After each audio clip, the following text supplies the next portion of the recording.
Welcome back to my YouTube channel Assamese fishing মজ নেটলৈ সকলোকে স্বাগতম দোস্ত। পুৱাই পুৱাই দাদা মানে জাল পাতিছে, মাছ চাব আহিছোঁ। যোৱা ৰাতি অলপ বৰষুণ হোৱাৰ ফলত মানে পানী অলপ বাঢ়িছে কাৰণে খালৰ পৰা মাছবিলাক আহিব ধৰিছে আৰু দাদাই কিছু মাছ পালে আৰু সেইটোৰ পৰা পাব, তাকে চাই আছোঁ। আৰু চাচোন পানীটো ইমান ক্লিন যে তলত মাছবিলাকে কেনেদৰে খেলি আছে সকলোবিলাক চিনা যায়।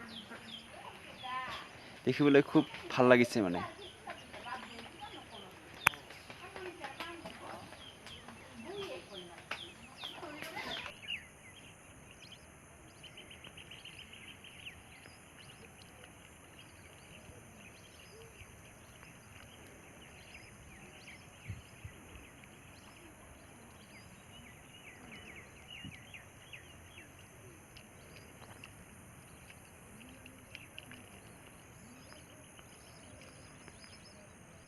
চাচোন দোস্ত, মাছবোৰ কেনেকৈ ক'লা পৰি আহিছে, দেখিবলৈ খুব ধুনীয়া হয়। বিস্তৰ মাছ দোস্ত, বিস্তৰ মাছ। পানীটো ক্লিন কাৰণে সকলোবিলাক চিনা যায় মানে কেনেদৰে খেলি আছে মাছবোৰে।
Apa lagi masih?